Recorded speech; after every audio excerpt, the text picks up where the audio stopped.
Throughout the 6-week program, we invited Bay Area hip-hop artists to host workshops, listening sessions, and talks for the Richmond youth and Cal students. Our guest artists included the legendary Oakland rapper and songwriter, Mr. Fab. Yeah, look.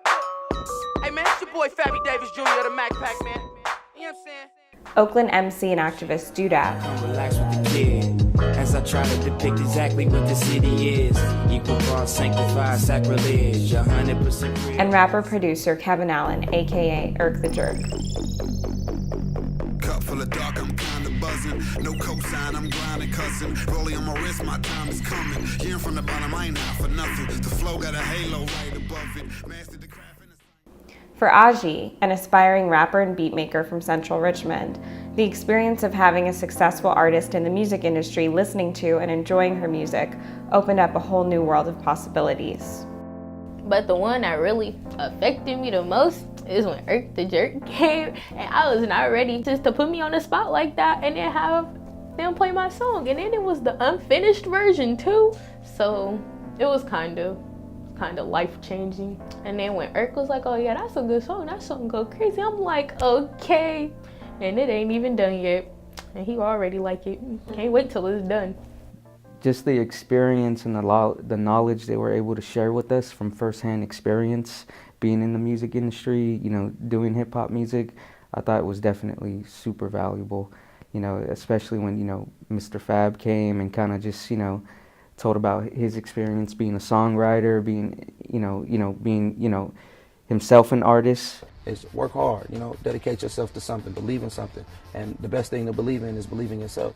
But it was nice when he came because he from a freeway drive away. He from Oakland.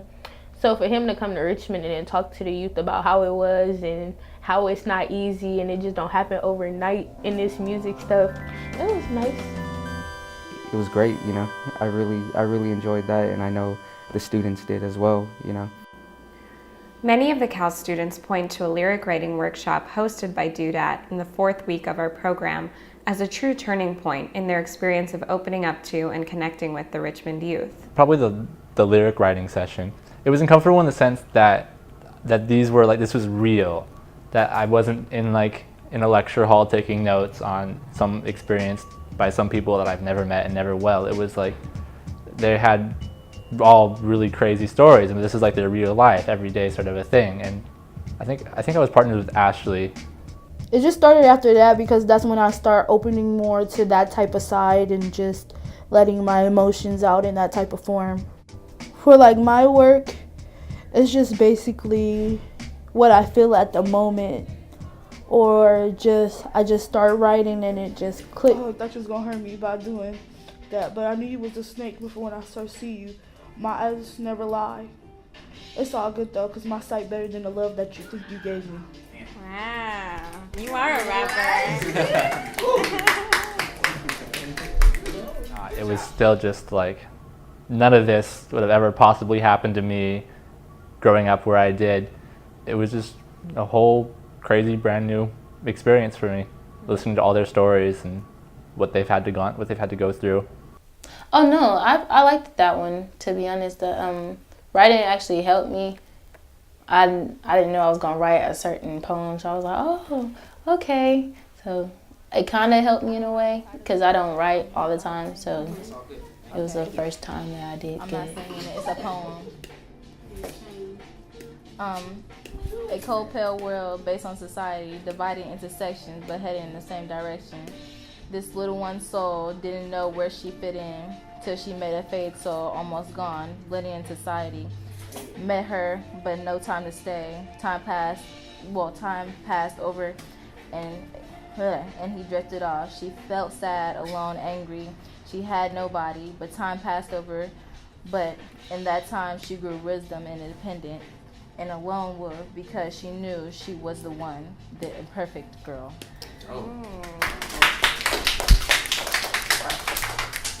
It was about, from my life story, about how I've been in love and stuff. Yeah, so during Doodat's workshop, right, he created a space that like allowed for people to be vulnerable and like talk about anything that they really wanted to talk about.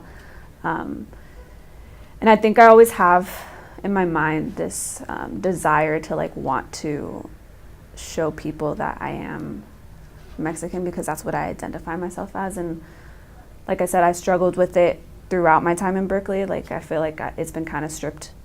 I found that workshop be an opportunity to like talk about some of the stuff that I do live through being Mexican. It's like, it's not, I don't feel it, but my parents do, right? And I think like my end piece was about like the fact that my parents are immigrant, right? They're immigrants and they don't have papers. I think is what I ended up actually like writing my poem of, and it was something that was really relevant at that moment because I had just turned 21.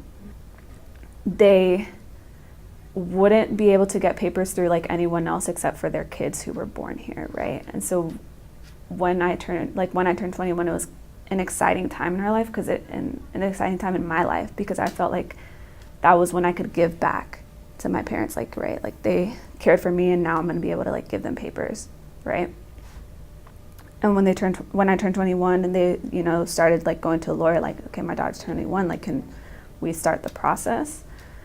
The lawyers told them that they, if they wanted to get papers, they would need to go back to Mexico for 10 years. The straight line they walked erased when they said, wait 10 more years, we're back in Mexico.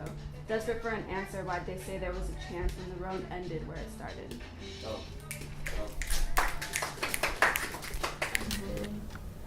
Right, so there's like, I have no choice but to forget about that idea of like having papers.